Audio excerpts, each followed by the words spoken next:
So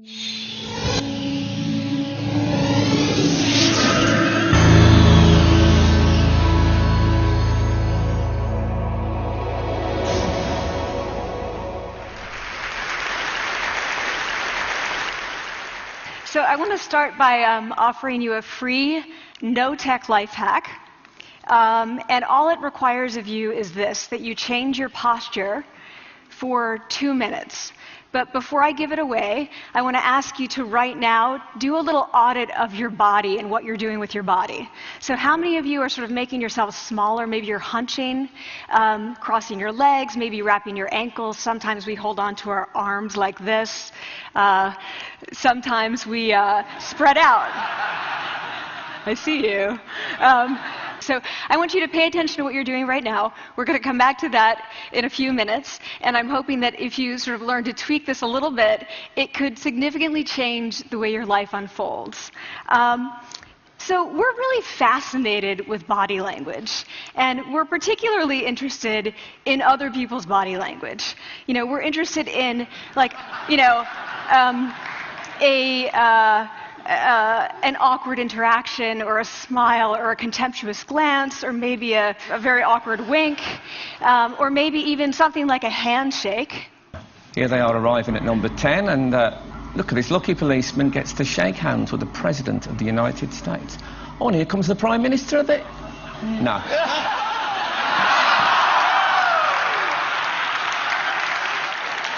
So a handshake, or the lack of a handshake, can have us talking for weeks and weeks and weeks, even the BBC and the New York Times.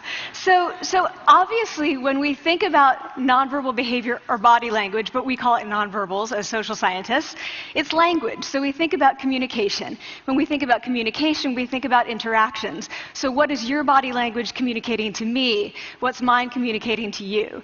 And there's a lot of reason to believe that this is a valid way to look at this. So social scientists have spent a lot of time looking at the effects of our body language or other people's body language on judgments. And we make sweeping judgments and inferences from body language. And those judgments can predict really meaningful life outcomes, like who we hire or promote, who we ask out on a date. For example, Nalini Ambady, a researcher at Tufts University, shows that when people watch 30-second soundless clips of real physician-patient interactions, their judgments of the physician's niceness predict whether or not that physician will be sued. So it doesn't have to do so much with whether or not that physician was incompetent, but do we like that person and how they interacted? Even more dramatic, Alex Todorov at Princeton has shown us that judgments of political candidates' faces in just 1 second predict 70% of US Senate and gubernatorial race outcomes. And even, let's go digital, emoticons used well in online negotiations can lead you to claim more value from that negotiation. If you use them poorly, bad idea, right? So when we think of nonverbals, we think of how we judge others, how they judge us, and what the outcomes are. We tend to forget, though, the other audience that's influenced by our nonverbals, and that's ourselves. We are also influenced by our nonverbals, our thoughts and our feelings and our physiology. So what nonverbals am I talking about? I'm a social psychologist. I study prejudice, and I teach at a competitive business school. So it was inevitable that I would become interested in power dynamics. I became especially interested in nonverbal expressions of power and dominance. And what are nonverbal expressions of power and dominance? Well, this is what they are. So in the animal kingdom, they are about expanding. So you make yourself big, you stretch out, you take up space, you're basically opening up. It's about opening up. And this is true across the animal kingdom. It's not just limited to primates, and humans do the same thing. So they do this both when they have power sort of chronically, and also when they're feeling powerful in the moment. And this one is especially interesting because it really shows us how universal and old these expressions of power are. This expression, which is known as pride, Jessica Tracy has studied, she shows that people who are born with sight and people who are congenitally blind do this when they win at a physical competition. So when they cross the finish line and they've won, it doesn't matter if they've never seen anyone do it, they do this. So the arms up in the V, the chin is slightly lifted. What do we do when we feel powerless? We do exactly the opposite. We close up, we wrap ourselves up, we make ourselves small. We don't want to bump into the person next to us. So again, both animals and humans do the same thing. And this is what happens when you put together high and low power. So what we tend to do when it comes to power is that we complement the other's nonverbals. So if someone's being really powerful with us, we tend to make ourselves smaller. We don't mirror them, we do the opposite of them. So I'm watching this behavior in the classroom, and what do I notice? I notice that MBA students really exhibit the full range of power nonverbals. So you have people who are like caricatures of alphas, like really come into the room, they get right into the middle of the room before class even starts, like they really want to occupy space. When they sit down, they're sort of spread out, they raise their hands like this.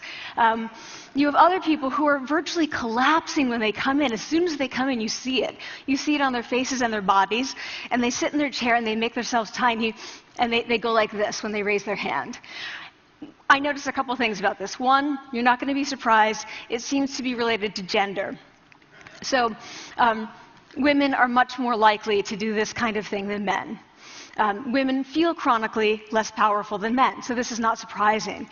But the other thing I noticed is that it also seemed to be related to the extent to which the students were participating and how well they were participating. And this is really important in the MBA classroom because participation counts for half the grade.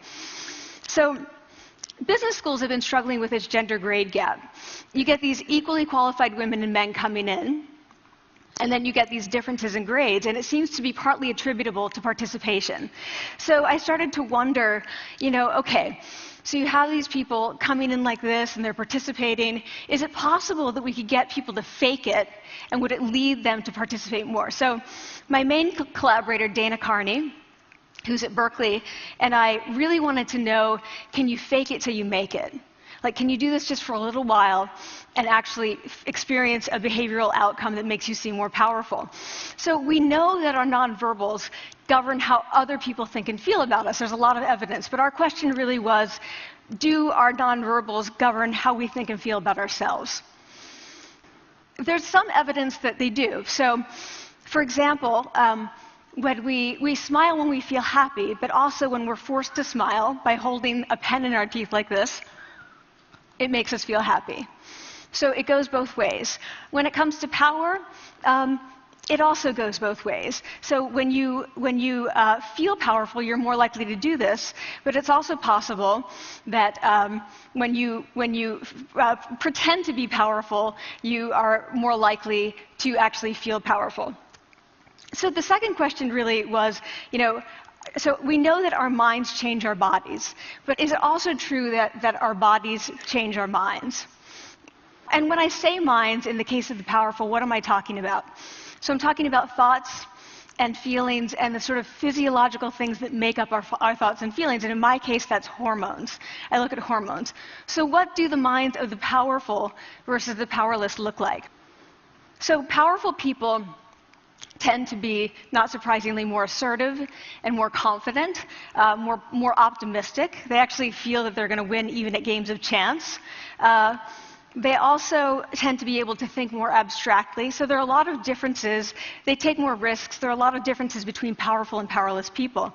Physiologically, there also are differences on two key hormones, testosterone, which is the dominance hormone, and cortisol, which is the stress hormone.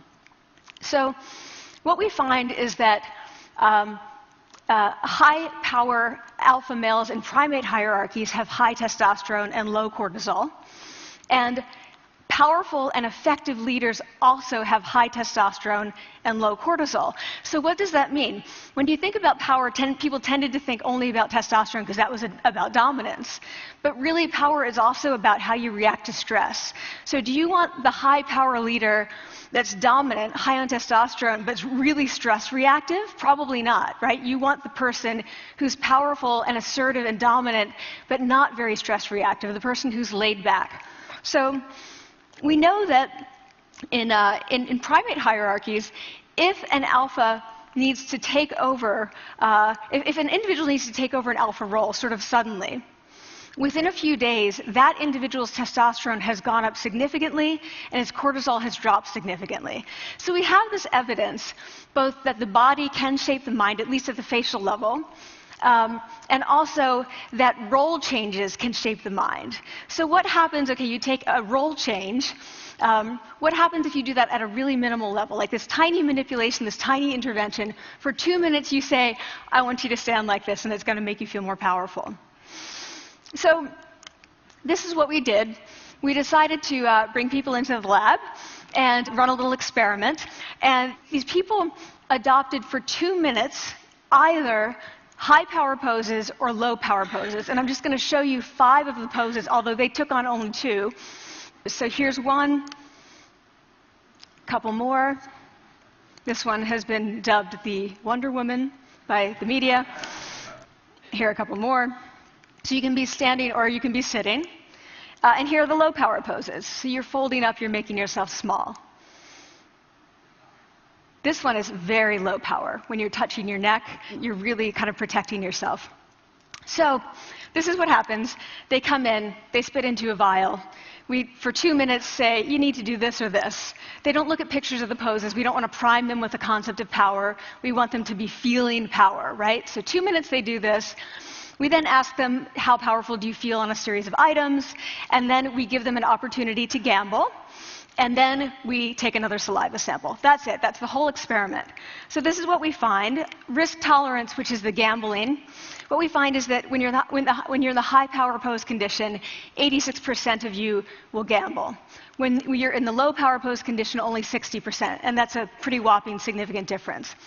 Here's what we find on testosterone. From their baseline when they come in, high power people experience about a 20% increase. And low-power people experience about a 10% decrease. So again, 2 minutes and you get these changes. Here's what you get on cortisol.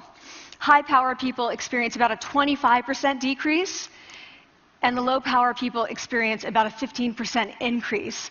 So 2 minutes lead to these hormonal changes that configure your brain to basically be either assertive, confident, and comfortable, or really stress reactive, and feeling sort of shut down. And we've all had that feeling, right?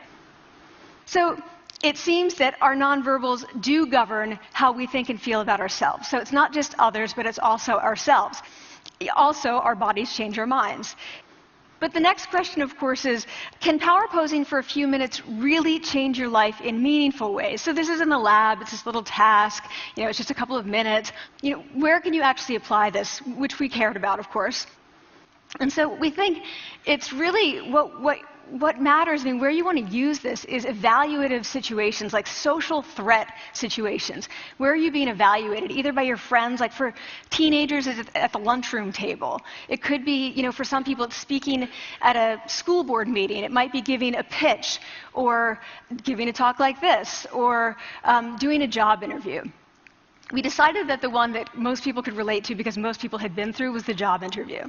So we published these findings, and the media are all over it, and they say, okay, so this is what you do when you go in for the job interview, right? So we were, of course, horrified and said, oh my God, no, that's not what we meant at all, for numerous reasons. No, don't do that. Again, this is not about you talking to other people, it's you talking to yourself. What do you do before you go into a job interview? You do this. Right? You're sitting down, you're looking at your iPhone or your Android, not trying to leave anyone out. You're looking at your notes, you're hunching up, making yourself small, when really what you should be doing maybe is this, like in the bathroom, right? Do that, find 2 minutes. So that's what we want to test, okay? So we bring people into a lab, and they do either high or low power poses again. They go through a very stressful job interview. It's 5 minutes long. They are being recorded, they're being judged also, and the judges are trained to give no nonverbal feedback. So they look like this. Like, imagine this is the person interviewing you. So for 5 minutes, nothing. And this is worse than being heckled. People hate this. It's what Marianne LaFrance calls standing in social quicksand. So this really spikes your cortisol. So this is the job interview we put them through, because we really wanted to see what happened. We then have these coders look at these tapes, 4 of them. They're blind to the hypothesis, they're blind to the conditions. They have no idea who's been posing in what pose. And they end up looking at these sets of tapes and they say, oh, we want to hire these people, all the high power posers. We don't want to hire these people. We also evaluate these people much more positively overall. But what's driving it?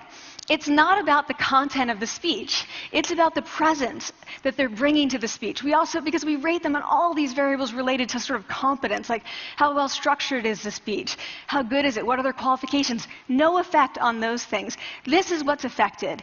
These kinds of things. People are bringing their true selves, basically. They're bringing themselves. They bring their ideas, but as themselves, with no, residue over them. So this is what's driving the effect or mediating the effect. So when I tell people about this, that our bodies change our minds and our minds can change our behavior and our behavior can change our outcomes, they say to me, it feels fake, right? So I said fake it till you make it.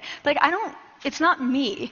I don't want to get there and then still feel like a fraud. I don't want to feel like an imposter. I don't want to get there only to feel like I'm not supposed to be here.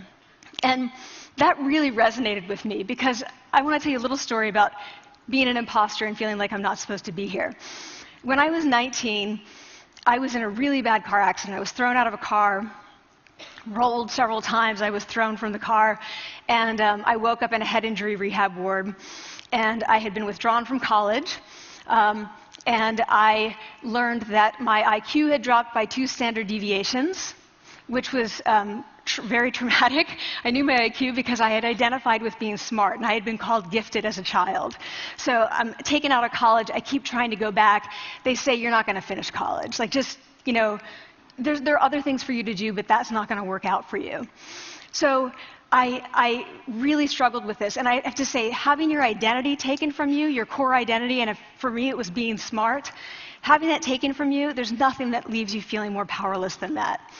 So I felt entirely powerless. I worked and worked and worked, and I got lucky and worked and got lucky and worked. Eventually I graduated from college. It took me 4 years longer than my peers. And I convinced someone, my angel advisor, Susan Fisk, to take me on. And so I ended up at Princeton, and I was like, I am not supposed to be here. I am an imposter. And the night before my first year talk, and the first year talk at Princeton is a 20-minute talk to 20 people. That's it. I was so afraid of being found out the next day that I called her and said, I'm quitting. She was like, you are not quitting, because I took a gamble on you and you're staying. You're going to stay, and this is what you're going to do. You are going to fake it. You're going to do every talk that you ever get asked to do. You're just going to do it and do it and do it, even if you're terrified and just paralyzed and having an out-of-body experience until you have this moment where you say, oh my gosh, I'm doing it. I have become this. I am actually doing this. So that's what I did. 5 years in grad school. A few years, I'm at Northwestern. I moved to Harvard. I'm at Harvard. I'm not really thinking about it anymore, but for a long time I had been thinking, not supposed to be here, not supposed to be here.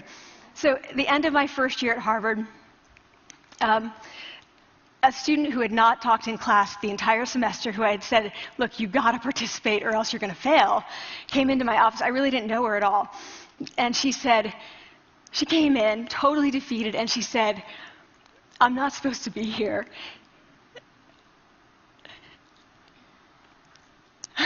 And that was the moment for me, because 2 things happened. One was that I realized, oh my gosh, I don't feel like that anymore.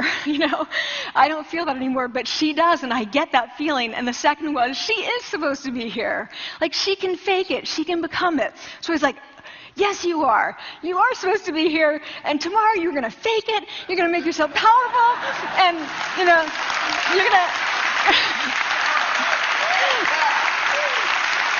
and you're going to go into the classroom, and you are going to give the best comment ever. And she gave the best comment ever. And people turned around, they were like, oh my God, I didn't even notice her sitting there, She comes back to me months later, and I realized that she had not just faked it till she made it, she had actually faked it till she became it. So she had changed. And so I want to say to you, don't fake it till you make it. Fake it till you become it. It's not do it enough until you actually become it and internalize. The last thing I want to leave you with is this. Tiny tweaks can lead to big changes. So this is 2 minutes. 2 minutes, 2 minutes, 2 minutes. Before you go into the next stressful evaluative situation, for 2 minutes, try doing this in the elevator, in a bathroom stall, at your desk behind closed doors. That's what you want to do. Configure your brain to cope the best in that situation. Get your testosterone up, get your cortisol down. Don't leave that situation feeling like, oh, I didn't show them who I am. Leave that situation feeling like, oh, I really feel like I got to say who I am and show who I am. So I want to ask you first, both to try power posing, and also I want to ask you to share this science, because this is simple. I don't have ego involved in this.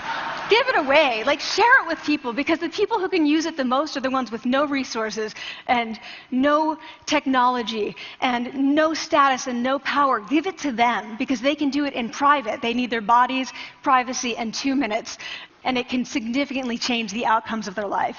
Thank you.